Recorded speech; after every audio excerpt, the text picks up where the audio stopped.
Good evening and welcome to Turning Point Tonight, where we are charting the course of America's cultural comeback. We've got something fun for you today. Now, I know, myself included, a lot of us out there like to pick on the state of California as a place where, well, you see what they're doing over there. Don't do it that way.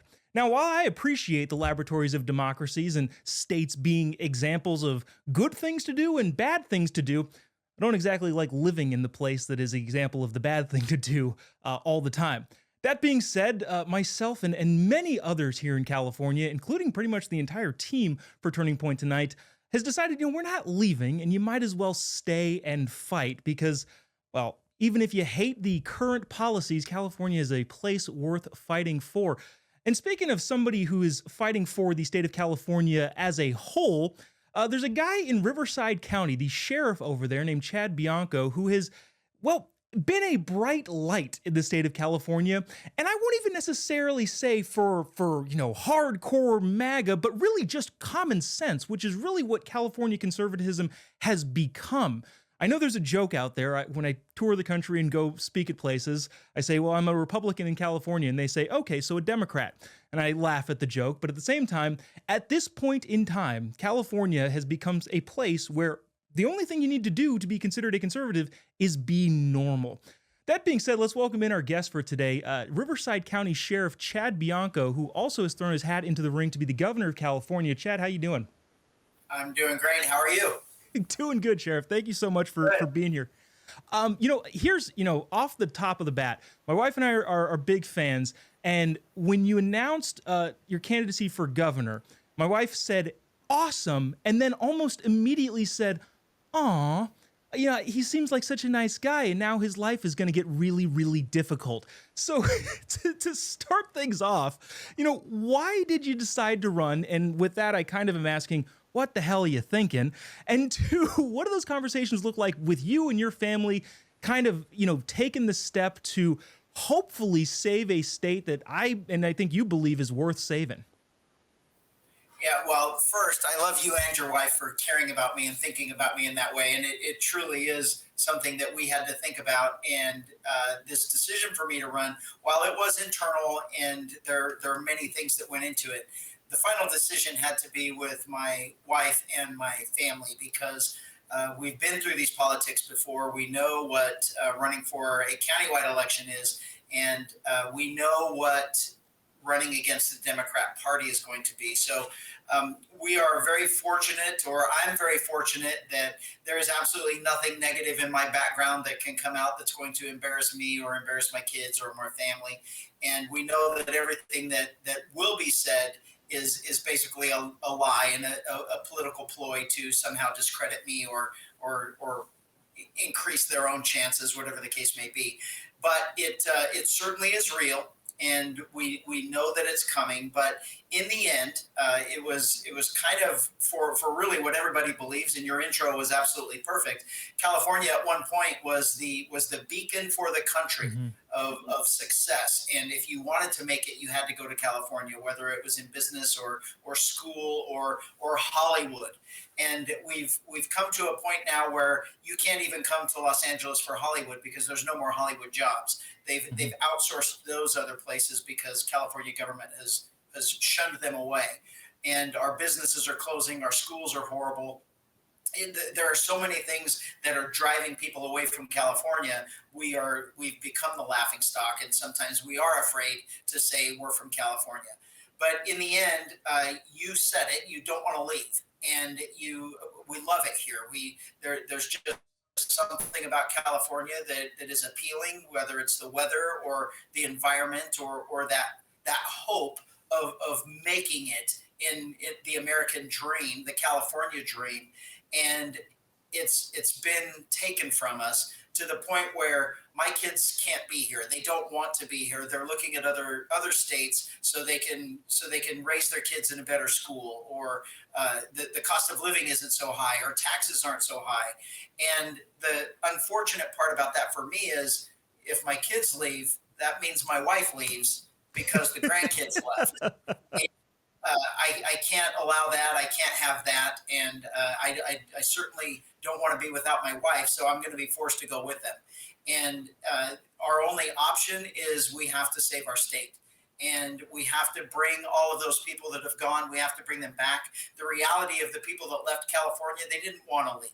No one Mhm. wants to leave California. You're forced out of California.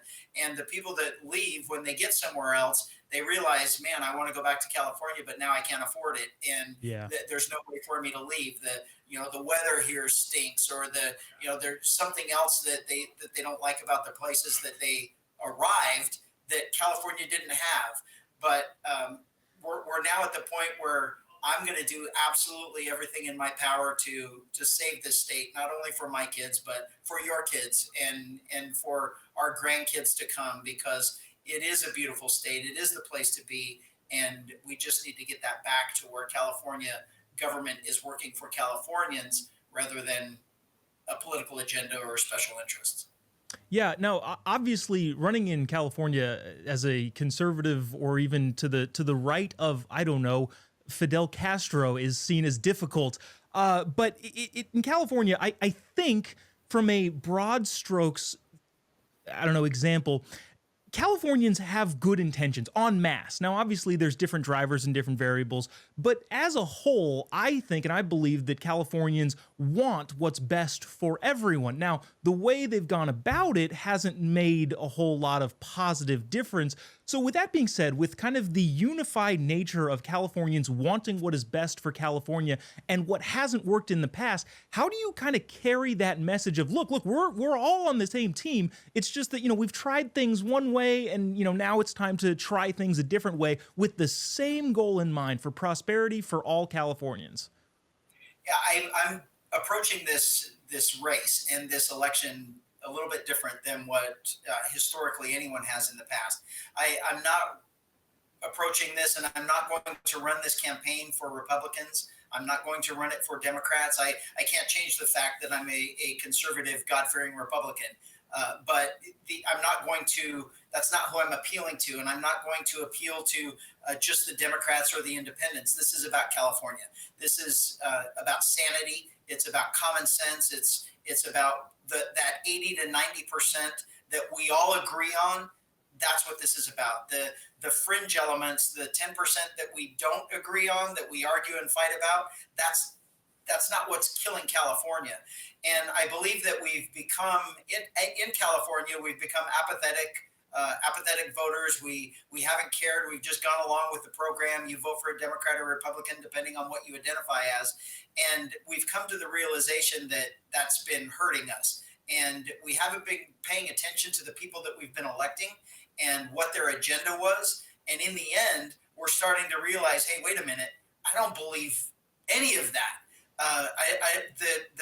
The small portion of legislators that are running this state and the leadership, the governor, the other top elected officials, that agenda, that is what is harming everyone, not just Republicans, Yeah. not just Democrats. It's Californians. So that's what we're going to approach this as a common sense answer to our issues. And so far, it's resonating well.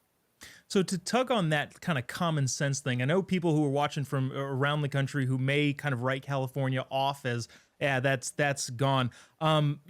It's been a long time since a Republican has been elected to California's statewide office. The last one outside of Arnold Schwarzenegger, if you don't count him, was in 2006. We won the insurance commissioner. Awesome.